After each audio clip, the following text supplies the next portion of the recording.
दोस्तों अदानी ग्रुप की बात करें, यहाँ पे कुछ बड़ी अपडेट निकल के आ रही है जिनको हम एक एक करके डिस्कस करेंगे। पिछले कुछ दिनों से देख रहे हैं कि अदानी ग्रुप के अंदर फिर से माहौल निगेटिव बना हुआ है। स्टॉक सब धीरे धीरे करके आपको नीचे जाते हुए दिखा देंगे। यहाँ पे अच्छी बात यह है कि लोअर सर्किट और अपर सर्किट का दौर तो फिलहाल थम चुका है और एक तरह से ये स्टेबिलिटी का निशान है बड़ा। दूसरी तरफ देखें तो अदानी पावर आज थोड़ा सा पॉजिटिव दिखाई दे रहा है। उसके पीछे वजह है एक बड़ी डील फाइनल हुई अदानी पावर से, उसको भी समझेंगे। और एक कंपनी है एनडीटीवी जो सिर्फ पॉजिटिव दिखाई दे रही है, बाकी ओवरऑल सभी जगह पे गिरावट है। इसके बीच में अगर आप देखें तो एक बड़ी अपडेट निकल के आ रही है। जैसे कि आपको पता ही होगा अदानी ग्रुप ने कारिकल पोर्ट का अधिग्रहण किया था और वहां पर अब कुछ यहाँ पे ऑब्जेक्शन खड़ा हो रहा है पार्टियों की तरफ से। वो क्या है पूरा मामला, उसको समझने की कोशिश करेंगे। और अदानी ग्रुप इस मामले को जल्द से जल्द सुलझाना चाहते हैं, अपना पूरा मामला जो है धीरे धीरे पटरी पे लाना चाहते हैं और इसीलिए इन्होंने एक बड़ा डिसीजन लिया। क्या है वो डिसीजन, उसको भी समझने की कोशिश करेंगे। और जिस तरह से अदानी ग्रुप को लेकर लगातार एक्टिविटीज बढ़ रही है, क्या आने वाले समय में अदानी ग्रुप फिर से पटरी पे आ जाएगा या फिर अभी और गिरावट बाकी है।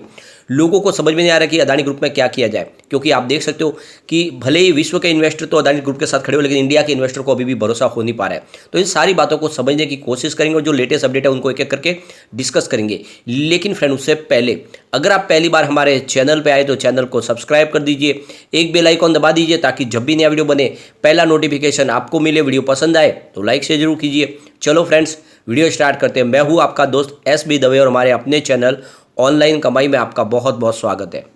अभी लगभग 11:30 के बीच का टाइम है। अदानी पावर की बात इस समय 197 पर स्टॉक ट्रेड कर रहा है। 0.74% की तेजी देखने को मिल रही है। वैसे इसने 200 का हाई भी बनाया है, काफ़ी समय के बाद फिर से स्टॉक 200 को टच किया है, जो एक काफ़ी अच्छी बात है अदानी पावर के लिए। और इसके पीछे है एक बड़ी गुड न्यूज़ जिसको हम आगे डिस्कस भी करेंगे। Adani ports and special economic zone की बात इस समय 662 पर स्टॉक है और यहाँ पे 0.62% की गिरावट है। और वैसे शुरुआत तो पॉजिटिव हुई थी, लेकिन उसके बाद में दबाव देखने को मिल रहा है। और इसके पीछे वजह यह भी है कि बाजार भी लगभग अभी फ्लैट दिख रहा है, बाजार में कोई तेजी का माहौल नहीं है। अदानी इंटरप्राइजेस की बात इस समय 1819 के स्तर पर 1.27% की बड़ी गिरावट है। यहाँ पे गिरावट कुछ ज़्यादा दिख रही है और शुरुआत यहाँ पर भी पॉजिटिव हुई थी, लेकिन उसके बाद में दबाव देखने को मिल रहा है। हो सकता है गिरावट और बढ़े। अदानी ग्रीन एनर्जी की बात करें तो 921 के आसपास स्टॉक है इस समय। 1.27% की यहाँ पर भी बड़ी गिरावट है। सबसे बड़ी बात है कि ये भी शुरुआत इसने पॉजिटिव की थी, लेकिन वहाँ पे तेजी बन नहीं पाई। अदानी टोटल गैस की बात करें तो 919 के आसपास स्टॉक है इस समय। 0.90% लेकिन 1% की गिरावट यहाँ पर भी है। स्टॉक की शुरुआत इसकी भी पॉजिटिव हुई थी, लेकिन आप देख सकते हो कि वो तेजी बन नहीं पाई। अदानी ट्रांसमिशन की बात करें तो स्टॉक 998 के स्तर पर है और आप देख सकते हो कि शुरुआत इसकी 1012 के आसपास हुई थी, यानी पॉजिटिव शुरुआत हुई थी, लेकिन उसके बाद में फिर से स्टॉक 1000 के नीचे चला है। अदानी टोटल गैस की बात करें इस समय 919 के आसपास 0.90% की यहाँ पर भी गिरावट है। कुल मिला के सभी जगह गिरावट है। एसीसी सीमेंट की बात करें तो 1723 के स्तर पे 0.82% की गिरावट है। अंबुजा सीमेंट की बात करें तो यहाँ पे 377 के आसपास स्टॉक है और 0.96% की गिरावट है, यानी लगभग 1% के आसपास की गिरावट है। अब यहाँ पे एनडीटीवी ये अकेला की स्टॉक है जिसमें इस समय थोड़ा सा ग्रीन आपको दिखाई देगा। 183 के आसपास 0.054% की तेजी है। एक तरह से देखें तो अभी फिलहाल फ्लैट ट्रेड कर रहा है, हो सकता है कि ये भी दबाव में ट्रेड हो जाए। तो जैसे कि देखा आप मार्केट कैप लगातार अदानी ग्रुप का गिरा, उस वजह से वो उनकी नेटवर्थ भाई काफ़ी घटी। इस समय 59.1 अरब डॉलर के आसपास उनकी नेटवर्थ है और देश के अरबपतियों में वो 21वें नंबर पर आ जाए, यानी टॉप 20 से भी बाहर है, जबकि एक समय वो टॉप 3 में आ चुके थे। तो ये सबसे बड़ी बात है कि अदानी ग्रुप को इसका काफ़ी ज़्यादा खामियाजा भुगतना पड़ा। अब यहाँ पे अदानी पावर में जो तेजी बनी इसके पीछे वजह यह है कि अदानी पावर ने पावर सप्लाई के लिए एमपी सेज यूटिलिटीज़ के साथ में एक बिजनेस टाइप किया है और इस वजह से माहौल पॉजिटिव बना है। तो अदानी पावर ने रेगुलेटरी फाइलिंग में कहा है कि पावर सप्लाई एग्रीमेंट 15 साल के लिए है। कंपनी ने कहा है कि अदानी पावर ने एमओयूएल के साथ 360 मेगावाट कैपेसिटी के लिए 15 ईयर के लिए एक long term power supply agreement sign किया है और ये सप्लाई कंपनी के मुद्रा गुजरात पोर्ट से होगी, जिसकी कैपेसिटी है 4620 मेगावाट की और इस पावर प्लांट से 15 साल के लिए बिजली सप्लाई की जाएगी। तो कुल मिला के अब रेवेन्यू में वृद्धि होगी। अदानी पावर के लिए एक काफ़ी अच्छी गुड न्यूज़ है और इसका पॉजिटिव इफेक्ट आज देखने को मिल रहा है।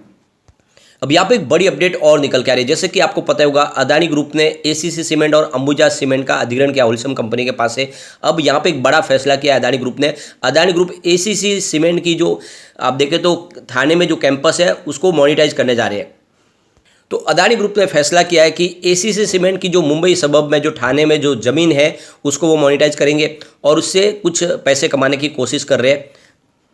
तो यहाँ पे देखते हो एसीसी जो कैंपस है थाने में वो करीब 16 एकड़ की लैंड है और जो मार्केट सोर्स है उसके हिसाब से जो लैंड है इस समय 400 करोड़ से लेकर 480 करोड़ के आसपास की उसकी वैल्यूशन दिखाई दे रही है। जो 25 से लेकर 30 करोड़ पर एकड़ के हिसाब से उसकी वैल्यूशन है, उस हिसाब से 400 से लेकर 480 करोड़ रुपये की उसकी वैल्यूशन हो रही है। अगर ठाणे की बात करें तो यहाँ पे बड़े बड़े जो डेवलपर्स हैं, जिसमें आप देख सकते हो कि ओबेरॉय रियल्टी है, इसके अलावा रनवेल ग्रुप है और हीरा नंदानी ग्रुप है, और इसके अलावा अमेजॉन, जिसके आप देखें तो पर एकड़ जो ज़मीन की वहाँ पे कॉस्ट है उसके हिसाब से 23 से लेकर 30 करोड़ पर एकड़ के हिसाब से उसका वैल्यूशन है। तो इस हिसाब से एक बड़ी रकम है जो अदानी ग्रुप को मिल सकती है। सबसे बड़ी बात है कि अधिग्रहण के बाद जो मुंबई के हेडक्वार्टर है वो अहमदाबाद में शिफ्ट करने की उनकी प्लानिंग चली है, और ऐसे में वो सारा का सारा जो कैंपस है वो इनके लिए अभी यूज़ होने वाला नहीं है, और ऐसे में उस ज़मीन को बेच के या उसको मोनिटाइज करके उससे कुछ पैसे कमाने की प्लानिंग अदानी ग्रुप ने की है। तो यहाँ पे किसी बड़े रियल इस्टेट के साथ में इनकी बातचीत फाइनल हो सकती है और वो ज़मीन उनको देके वहाँ से एक अच्छा पैसा इनको मिल सकता है। वैसे अदानी रियल्टी बिजनेस में ऑलरेडी है, और आप चाहे तो उनके हिसाब से जो बिजनेस उनका है धारावी का, उनको भी पूरा प्रोजेक्ट मिला हुआ है, तो हो सकता है कि अदानी खुद ही वहाँ पे रियल इस्टेट के कुछ प्रोजेक्ट बनाए। लेकिन इस समय उनको ज़्यादा ज़रूरत है पैसों की, और वो फंड इस समय लेना चाहिए। जबकि अगर कोई वो प्रोजेक्ट शुरू करेंगे तो उनको खर्च करना होगा, जबकि यहाँ पे अगर उसको मोनिटाइज कर दिया जाए तो पैसे उनको तुरंत मिल जाएंगे जो दूसरे काम में आ सकते हैं। अदानी ग्रुप के अगर प्रोजेक्ट की बात करें इस समय, अगर आप देखें तो आने वाले समय अदानी ग्रुप अहमदाबाद में, गुरुग्राम में, मुंबई और पुणे में उनके काफ़ी ज़्यादा प्रोजेक्ट है। अंबुजा सीमेंट की जो कॉर्पोरेट ऑफिस है अंधेरी में, उसकी कुछ पोर्शन है जो इन्होंने लीज पे ली, और कुछ ज़मीन इनकी खुद की खरीदी हुई है, यानी कंपनी की है। तो जो लीज पे ली है उसको वापस दे सकते हो, और जो ज़मीन उनके पास खुद की है उसको बेचा जा सकता है।